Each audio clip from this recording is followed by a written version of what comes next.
सवितर्दुरितानि पराशुव यद्भद्रं तन्न आशुव। ॐ शान्तिः शान्तिः शान्तिः। ॐ सर्वेभ्यो नमः। ॐ श्री गुरुभ्यो नमः। ॐ श्री परमात्मने नमः। ओम।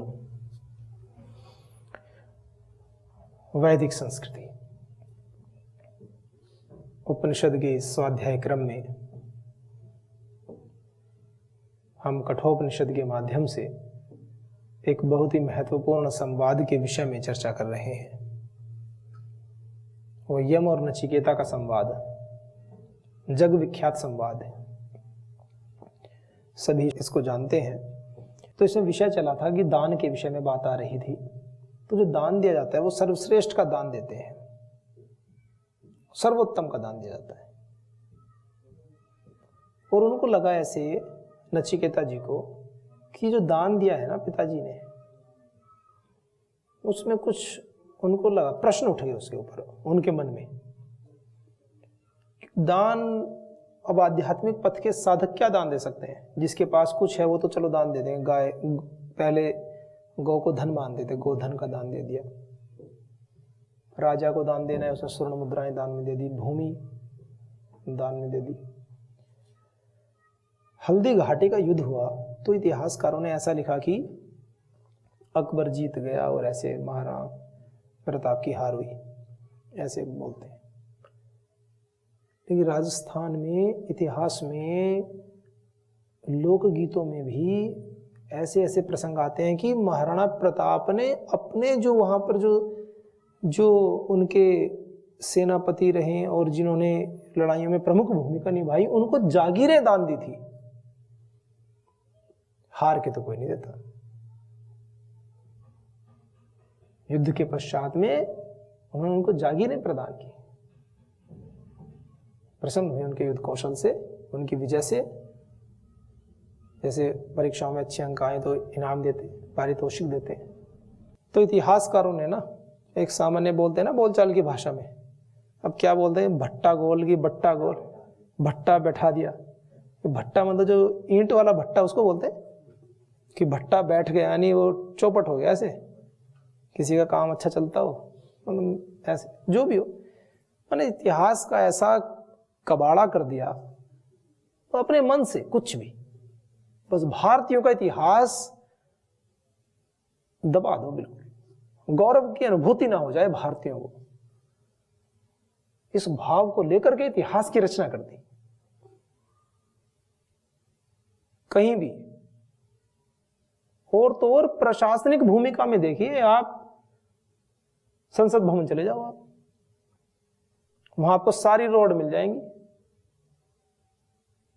अकबर रोड, तुगलक रोड और पता नहीं कौन कौन सी रोड, लेकिन वीर शिवाजी मार्ग नहीं मिलेगा, महाराणा प्रताप मार्ग नहीं मिलेगा आपको,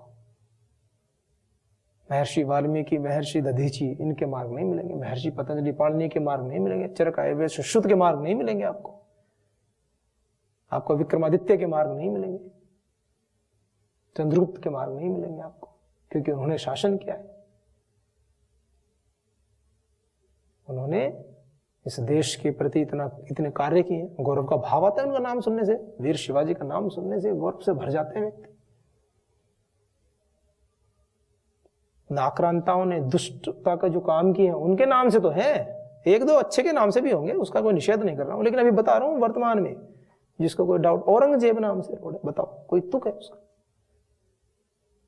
प्रशासनिक व्यवस्थाओं में देश आजाद होने के बाद में कोई अंग्रेजों को कोसते रहते हैं, कोई अंग्रेजों ने कह दिया क्या कि सड़क का नाम भी ऐसे रख दो, रख रखे।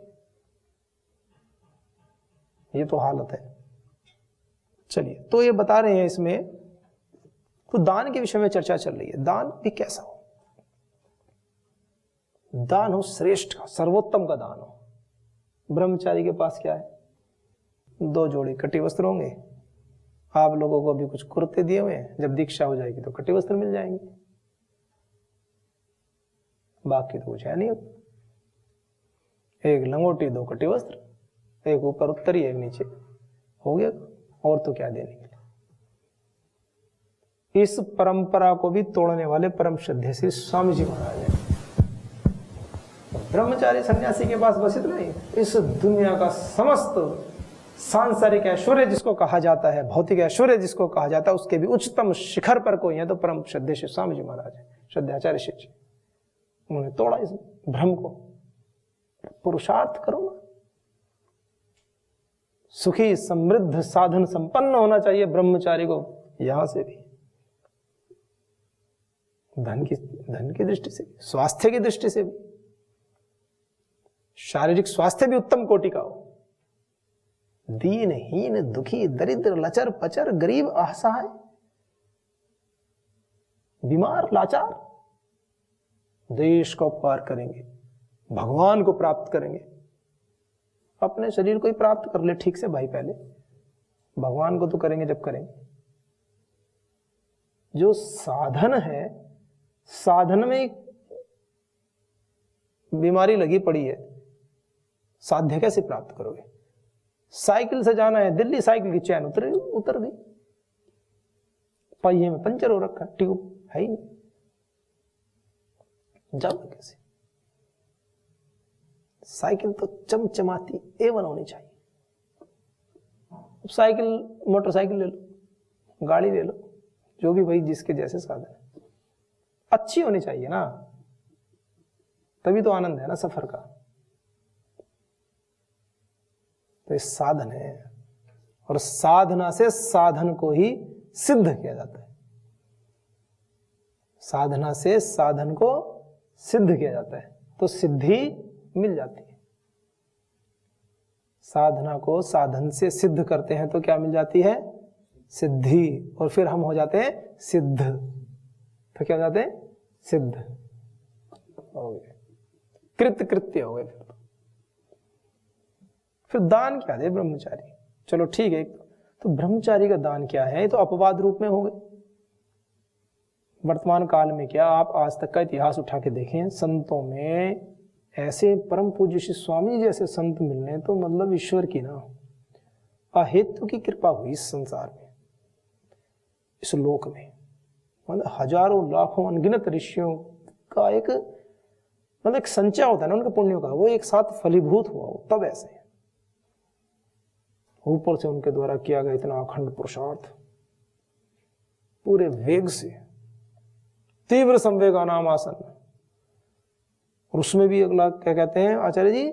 मृदु मध्याधिमात्र ततोपि विशेषा। तीव्र संवेग कहते हैं जो अत्यंत उच्च स्तर का संवेग होता है ईश्वर को प्राप्त करने का, उसमें भी उसकी भी कैटेगरी बना दी, उसमें भी मृदु, मध्य और अधिमात्र। अधिमात्र अधिमात्र वाला यानी अधिक में भी अधिक स्तर का, अधिकतम वाला, ऐसा तब ईश्वर मिल जाते हैं, भगवान मिल जाते हैं, सिद्धियां हो जाती हैं। तो क्या दान दे? चलो जिसके पास इतना सब नहीं है फिर वो क्या दे सकते? तो एक ब्रह्मचारी के पास क्या होता है, जिसको युवावस्था कहते हैं, जिसको जीवन कहा जाता है, और व्यापक अर्थों में कहें, जिसके लिए हम सब कुछ करते हैं, यदि हम उसको ही उस अंश को, उस काल को, जो भी हमारे पास बचा हुआ है, युवावस्था हो, जो भी काल बचा हुआ है ना, उसको हम उस प्रभु की सेवा में अर्पण करते हैं। प्रभु की सेवा का मतलब उसको प्राप्त करने के लिए किए गए कार्यों में समर्पण कर दें। तो भगवान जी भी देखेंगे कि जो इसके लिए श्रेष्ठ है, इसने वही तो मुझे दे दिया है, तो ध्यान तो रखते ही है ना। अरे एक सरपंच का चुनाव होता है, उसके चुनाव में भी कोई व्यक्ति गांव का ना या शहर का कोई मेयर के चुनाव होते हैं, उसके चुनाव में थोड़ा घूम ले, उसके साथ में नेताजी के साथ में घूम ले कि नेताजी को वोट दो, तो नेताजी जीत जाए, सरपंच बन जाए या मेयर बन जाए या MP MLA बन जाए, मंत्री बन जाए। तो चाहे कैसा भी समाज है, आज भी याद तो रखते ही हैं, यूँ तो भूलते नहीं है बिल्कुल कि भाई एकदम मुंह मोड़ लेंगे, और काम भी करते ही हैं। एक सरपंच स्तर पे व्यक्ति याद रखता है कि मेरे लिए 1 महीना 2 महीना घूमा है, और हम इस जीवन देने की बात कर रहे हैं, हम इस जीवन को लगा रहे हैं उस परम पिता परमात्मा की याद में, उस प्रभु के लिए। तो भगवान जी एक सरपंच से भी गए बीते हैं क्या? मतलब वो ऐसे भूल जाएंगे, इतने भुलक्कड़ है वो। ये तो सर्वांतर्यामी है, वो कभी नहीं भूलते। अनंत जन्मों के पुण्य कर्मों को भी, उसका भी हिसाब रखते हैं, उनको भी नहीं भूलते। पर आप कहेंगे तो फल तो घटित हो नहीं रहा, मिल तो नहीं रहा, दिख तो नहीं रहा। दिख तो रहा है, आंखें बंद करके देखना सीखो। मतलब एक विशेष भाव से बात कह रहा हूं, ऐसे नहीं मोटरसाइकिल चला रहे हो और आंख बंद करके देखने की प्रैक्टिस करने लगो, कुछ और ही दिखेगा। फिर आंख बंद करके देखने का मतलब है शांत बैठ करके, शांत चित्त होकर के उस ईश्वर की कृपा को अनुभव करें। हम देखें हम क्या थे, हम कहां आ गए हैं, हम इस संसार के माया जाल से निकल करके यहां क्यों आ गए, हम कैसे आ गए, क्या क्या कारण बने, क्या क्या हेतु बने। ऐसे समर्थ गुरु सत्ता के पावन सानिध्य में वैदिक संस्कृति के इस प्रांगण में कैसे आ गए हम, अपने भारतीय ऋषियों की प्राचीन आर्ष विद्या पद्धति को पढ़ने कैसे आ गए। क्या केवल एक बार के कहने से, सुनने से आ गए? ना, हो ही नहीं सकता। बहुत सुनते, करोड़ों लोग सुनते, हम क्यों आ गए? छोटी घटना थोड़ी होती है, बड़ा पुरुषार्थ किया आप लोगों ने। जो सुन रहे हैं उन्होंने भी किया है, जो ना सुन रहे उनसे ज्यादा किया है।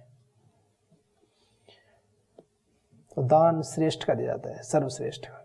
जिसका जैसा दान उसको वैसा फल मिलता ही है। भावना मत रखो फल लेने की, विश्वास है तो भावना नहीं होनी चाहिए। विश्वास करते हैं, जैसे विश्वास करते हैं परिवार में कि घर पे हैं, भूख लग रही है तो माता जी भोजन दे ही देंगी। अपेक्षा थोड़ी करते हैं कि आज 1 रोटी देंगी कि 2 रोटी देंगी। ऐसे सोचते हैं मन में कि आज कि अच्छा आज सुबह तो 2 रोटी दी थी, आज पता नहीं 1 मिलेगी कि 2 मिलेंगी। पता जब तक बच्चे को भूख लगेगी, बच्चा मांग करे, माता जी दे देंगे। और क्या इसमें होता ही ऐसा। बस आप तो अपना विधि के अनुरूप, बार बार ये बात आती है सुनने में, विधि के अनुरूप, विधान के अनुरूप कर्म करते जाओ, बस निश्चिंत होकर के। सब कुछ छोड़ दो ना, अपने सिर के ऊपर से 1 क्विंटल का बोरा जो वजन का है ना, उतार के नीचे रख दो। ये मत सोचो कि छूट जाएगा, कुछ नहीं छूटेगा, सब रहेगा साथ में। परेशान मत हो, भगवान जी की रेलगाड़ी है ना, क्यों वजन ले रखा है? निर्भर हो जाओ, निर्वैर हो जाओ, आनंद से युक्त हो जाओ। सब चीज तो आनंद देने वाली है ना इस सृष्टि में। मुख्य रूप से 3 ऋतुएं होती हैं, बाकी 6 ऋतुएं हो जाती हैं 2-2 महीने के काल के अनुसार। मौसम परिवर्तन होता रहता है। जैसे रोज एक सब्जी खाते रहो खाते रहो खाते रहो, चाहे कितनी अच्छी क्यों ना हो, आप कहेंगे कि थोड़ा विषय थोड़ा चेंज कर लो, बदल दो इसको। प्रकृति माँ ने भी कैसे किया। ऐसे ऐसे देश हैं जहां पर एक ही ऋतु रहती है, सूरज ही नहीं दिखता। कभी कभी सूरज दिखता है तो उन दिनों में विशेष छुट्टी कर देते हैं, सनबाथ। एक शब्द उन लोगों ने क्या उत्पन्न किया, सनबाथ। यहाँ तो बाथ इनका मतलब क्या होता है, नहाना पानी से। वो कहते सनबाथ, सूर्य की किरणों से नहाना। यानी जब सूर्य निकलता है तो फिर वो पूरे शरीर पर सूर्य की किरणें लेते हैं, सूर्य की किरणों से स्नान करने। सूर्य नहीं दिखता उनको। हमारे यहाँ तो ये चीजें कल्पना में भी नहीं है। सूर्य तो जब चाहे तब लो, कितना लो, भरपूर लो, रोज लो। बल्कि घर वाले यूं कहते हैं बेटा ज्यादा धूप में मत जाओ, इतना मिलता है, प्रचुर मात्रा में मिलता है। कृपा है ये इस भूमि पर, और हम भारत भूमि पर विशेषकर। तो ऐसी ऐसी भी स्थिति है जहां पर ऋतुएं ही नहीं होती। कभी आएगी 2-4 महीने के लिए, 1-2 महीने के लिए, 10-15 दिन के लिए। ये भी तो कृपा है ना, ये माँ है ना। 5-6 प्रकार की ऋतुएं देती हैं, कभी सर्दी, कभी गर्मी, कभी कुछ, कभी ठंडा, कभी बसंत, कभी हेमंत, कभी शिशिर, कभी ग्रीष्म, कभी बरसात। आनंद लो। भिन्न भिन्न प्रकार की सब्जियों का जैसे लेते हैं, दालों का लेते हैं, ऐसे भिन्न भिन्न प्रकार की ऋतुओं का आनंद लो। तो जो माँ हमें कुछ दे रही है, बीमार करने के लिए देती है क्या? अपने बच्चों में आनंद की वृद्धि के लिए देती है। तपस्वी बनाने के लिए देती है। स आचार्यम तपसा पिपर्ति, ब्रह्मचर्य सूक्त कहता है, ब्रह्मचारी श्नश्चरति रोदसी वे तस्मिन् देवाः सम्मनसो भवन्ति स दाधार पृथिवीं दिवं च स आचार्यम तपसा पिपर्ति। तप से संतुष्ट करता है ब्रह्मचारी अपने आचार्य को, केवल मीठी मीठी बातों से नहीं। वो तो करनी चाहिए, वाणी में मिठास तो होनी ही चाहिए, उसका तो निषेध नहीं है।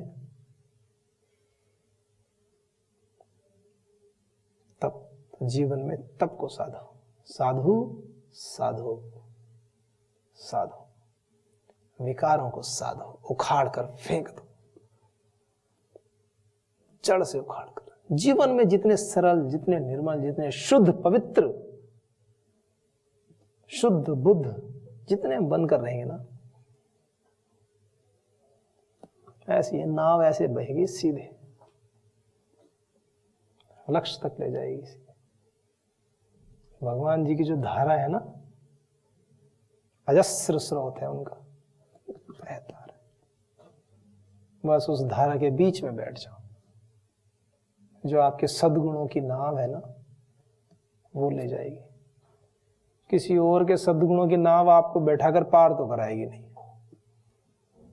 हाँ, संबल तो मिलता ही है, सहारा तो मिलता ही है, लेकिन हमें अपने अंदर से अपने विकारों को, अपनी दुर्भावनाओं को, जो भी है स्थूल दृष्टि से तो है ही नहीं, मानसिक स्तर पर भी, वैचारिक स्तर पर भी जो है, उन पर भी धीरे धीरे कार्य करते रहना चाहिए। ये बता रहा हूं, संस्कारों के स्तर पर भी काम करते रहना चाहिए, और धीरे धीरे, और निराश उदास हताश नहीं होना चाहिए। धीरे धीरे, हम भी सब समाज से ही तो निकल कर आए हैं ना, तो धीरे धीरे जो आए उसको हटाते जाओ कि नहीं ये हमें नहीं। चावल आते, अब यहाँ तो सारे पतंजलि के प्रोडक्ट्स हैं, शुद्ध हैं जैसे, लेकिन कभी कभी कोई मार्केट से सामान लेता है ऐसे, तो उसमें लेता है कोई चावल या कुछ चीजें देखता है, उसके अंदर से वो निकलते हैं मिलावट। तो यूं थोड़ी कोई मिलावट निकले तो चावल ही फेंक देते हैं। उस मिलावट को निकाल के, पत्थर आया चावलों में, अन्न में कुछ आया, उसको निकाल देते हैं। चावल तो सेफ रखते हैं ना। तो जीवन में जो भी विकार हैं, जो भी विधान के विरुद्ध तत्व हैं, धीरे से निकाल दो कि भाई आपका मेरे पास कोई प्रयोग नहीं है, मेरा मार्ग अलग है, मेरा दिव्य पथ है, इस पथ पे आवश्यकता नहीं, मैं और मेरे भगवान, मेरे गुरु। तो दान, श्रेष्ठ का दान दें, श्रेष्ठ सद्गुणों का, श्रेष्ठ सद्भावों का, अपने विनम्रता का दान दें सभी को। कोई आपसे बात करे तो उसको लगे, बात करे तो लगे, क्या लगे, दोनों प्रकार से हैं। अच्छी अच्छी बात बताओगे किसी को तो अच्छा लगेगा, किसी के दोषों के विषय में बताओगे तो बुरा लगेगा। आप अपनी आंखें बंद करके बस एक बार ये चिंतन करो, क्या मैं इसका हित चाहता हूं? क्या मैं इसको कोई बात बता रहा हूं क्या द्वेष की भावना से बता रहा हूं? क्या मैं चाहता हूं कि इसका सुधार न हो? उत्तर यदि हाँ में मिलता है कि नहीं, मैं चाहता हूं कि इसका सुधार हो, मैं ये नहीं चाहता हूं कि ये बिगड़े, मतलब दिल से उनका सुधार आप चाहते हैं, तो उनको पीड़ा नहीं पहुंचाना चाहते आप, तो फिर आप उनके सुधार के लिए आपको लगता है मुझे बोलना चाहिए, बोलिए। प्रारंभिक अवस्था में बस इतना ध्यान रखना चाहिए व्यावहारिक मर्यादाओं का, कि कोई व्यक्ति है वो आ जाए और कोई पहले से वहां रहता हो कहीं पे, उसको जाके बोलने लगे आप तो ऐसा गलत करते हो, तो फिर गड़बड़ हो जाएगा। तो तरीके से जो वहां व्यवस्था में है, जो बड़े हैं, उनको धीरे से सूचित कर दें, फिर वो अपने स्तर पे देख लेंगे, बताएंगे, तो थोड़ा व्यवहारिक ज्ञान सीख लें। लेकिन दोषों के साथ में इस पथ पे चलना तो बड़ा मुश्किल है, अपने लिए आत्मघाती होता है अंततः। तो बहुत ही अच्छे से अपने जीवन में सद्गुणों की वृद्धि करें और उसको दान दे दें। यहाँ दान करता ऐसे नहीं किसी पे 500 रुपए तो दान दे दिया तो 500 रुपए खत्म हो गए, ऐसा वाला दान नहीं होता सद्गुणों का। गुणों का दान तो ऐसा होता है जितना दोगे उतना बढ़ता जाएगा, ऐसा दान। जैसे विद्या के दान को कहते हैं ना, तो गुणों का दान भी ऐसे ही होता है। विद्या के दान के विषय में ऐसे बोलते ना, ये विद्या का दान कोई देते हैं तो विद्या बढ़ती है। जैसे कोई अध्यापक हो, किसी को पढ़ाते हो, तो गुरुजी ने आज एक पाठ पढ़ाया और वह गुरुजी के पास से विद्या खत्म हो गई, ऐसा थोड़ी होता है कि जी मेरे पास तो विद्या थी, आज पढ़ा दिया, अब तो बची नहीं। ऐसे होता है कोई किसी मंत्र का अर्थ बताया, फिर आप बाद में किसी ने पूछा गुरुजी उसका मंत्र का अर्थ बता दो, कि वो तो मेरे दोपहर याद था, वो मैंने बता दिया, अब तो है नहीं, अब तो चला गया। ऐसे थोड़ी था, वो और पक्का हो जाता है। ऐसे ही सद्गुणों का ज्ञान भी होता है। जितने विनम्रता से, जितने कुशलता से, ये भी है। विनम्र तो बहुत है, काम करेंगे उल्टे। विनम्र तो बहुत है, काम करेंगे उल्टे। रोटी तो बनाएंगे, लेकिन जब भी बनाएंगे जलाएंगे। ऐसे थोड़ी होता है, 1 दिन हो गए, 2 दिन हो गए, तीसरे दिन सीख लो भैया। नक्शा बना दो, किसी भी देश का बना दो, कोई बात नहीं, बाकी रोटी तो बना दो ठीक से। या तो बनाएंगे नहीं, बनाएंगे तो जलाएंगे, रहेंगे विनम्र। तो विनम्रता में थोड़ी सी सजगता भी आवश्यक है, कुशलता भी ले आओ, तो उसमें सुंदरता बढ़ जाती है। कुशलता से कार्य की सुंदरता बढ़ जाती है, प्रीति बढ़ जाती है, फिर प्रेम उत्पन्न हो जाता है, त्याग पूर्वक प्रेम उत्पन्न होता है। प्रेम नष्ट थोड़ी होता है, और बढ़ता जाता है। तो जो भी है श्रेष्ठ नहीं है तो उसको उत्पन्न करें अपने स्तर पर। कोई कहने लगे मुझे तो 2 लाख रुपए दान देने, ये श्रेष्ठ दान है। भाई अभी हम ब्रह्मचारी स्तर पर हम पढ़ रहे हैं, लिख रहे हैं, अपने कार्य में लगे हैं, तो हमारा दान क्या है? हमारा विद्या का दान है। अब विद्या का दान में क्या श्रेणी आएगी? आप कहेंगे अभी तो हम पढ़ रहे हैं, हम तो पढ़ाते नहीं है, तो पढ़ना ही आपका दान है, आप पढ़ो अच्छे से। जिस समय जो कार्य कर रहे हैं आप उसको अच्छे से करो, प्रभु को समर्पित कर दो, ये दान है। आप दान करो ना, आप 50 सूत्र याद करते हैं, आज 100 सूत्र याद करके दान कर दो भगवान जी को। आंख बंद करके कहोगे मैं भगवान जी आपका सूत्र सुना रहा हूं, आपको दान करो सारे 100 सूत्र। एक तो सूत्र भी पक्के याद हो जाएंगे, भगवान जी भी प्रसन्न हो जाएंगे। देखो मेरा ब्रह्मचारी रोज मुझे 100 सूत्र याद कर रहा है, मेहनत करके सुनाता है। एक बार अपने आचार्य जी को सुनाओ, और शाम को जब बिस्तर पे सोते हैं गायत्री जाप कर लो, थोड़ा आंखें बंद करके भगवान जी को सुनाते सुनाते सो जाया करो।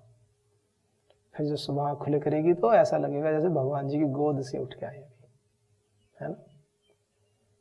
तो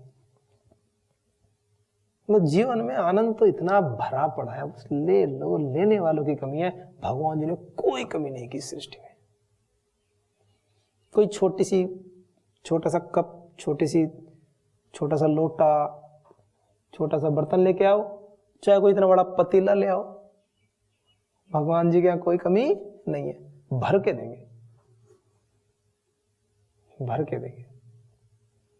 पर बात यह है कि आपने उसको छोटा बना रखा कि बड़ा। पात्रता विकसित करनी पड़ती है उस आनंद के लिए। तो धीरे धीरे अपनी पात्रता को विकसित करते जाओ। इतना कर लो कि इस परमात्मा की जितनी भी सृष्टि है ना, वो सारा अपना ही पतीला बन जाए, हर समय आनंद में विचरे हम, क्योंकि वो तो घनीभूत है ना। ईश्वर कैसा है? ठसाठस भरा हुआ है ना, आनंद स्वरूप है ना परमात्मा तो। और वो कैसा है? इस सृष्टि में कैसे भरा हुआ है? ठसाठस। एक भी तो जगह ऐसी नहीं है जहां वो ना हो। वो स्वरूपता है, आनंद है वो। ऐसे नहीं कि परमात्मा अलग है, उसका आनंद स्वरूप अलग है, कि परमात्मा अलग है, वो ज्ञान स्वरूप अलग है, परमात्मा अलग है, उसका प्रकाश धर्म अलग है। ऐसा कुछ नहीं है। वो ज्ञान स्वरूप ही है, वो ज्ञान प्रकाश स्वरूप ही है, वो ज्ञान और प्रकाश आनंद स्वरूप ही है, वो उसका स्वरूप है। ईश्वर की उपासना करोगे और आनंद नहीं आ रहा है तो समझो कुछ गड़बड़ चल रही है। भगवान की उपासना कर रहे हो और आनंद नहीं आया तो कैसे बात हो? इसका मतलब मन नहीं लग रहा है। अष्टदय याद कर रहे हैं, अष्टदय याद नहीं हो रही, मन नहीं लग रहा है, इसका मतलब बात कहीं हो रही, दिमाग भटक रहा है। कुछ कहते हैं हमारा दिमाग थोड़ा कमजोर है, सूत्र याद नहीं होते। उनसे कहें, घर में भी बच्चों की भी समस्याएं होती है, ये पढ़ाई में कमजोर है। बच्चों से कहा चलो आज आपको ना बेटा कोई डॉक्यूमेंट्री दिखाते हैं देशभक्त, किसी देशभक्त की। एक बार दिखाओ और फिर पूछ लो, सारी बातें बता देंगे। 2-2.5 घंटे की डॉक्यूमेंट्री, पूरी बातें बता देंगे और रिपीट भी नहीं करवाएंगे बीच में कि जी इसको दोबारा सुनाओ। डायलॉग डिलीवरी भी कर लेंगे, कुछ डायलॉग्स भी याद कर लेंगे एक बार में। कमजोर तो नहीं है दिमाग, लगता नहीं है, तरीके से नहीं लगाते।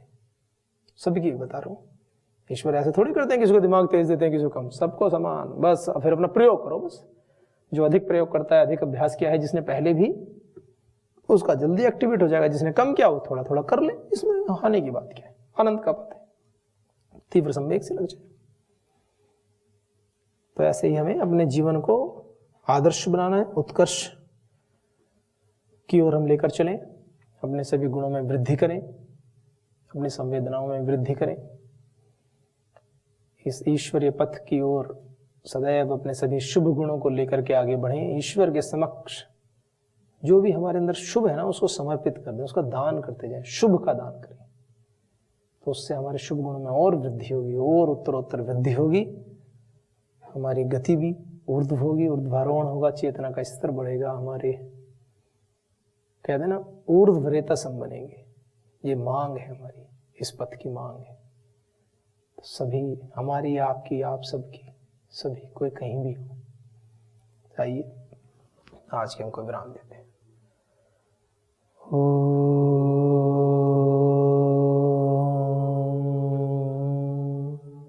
शांति शांति शांति। ओम सर्वेभ्यो नमः। ओम श्री गुरुभ्यो नमः। ओम श्री परम ऋषिभ्यो नमः।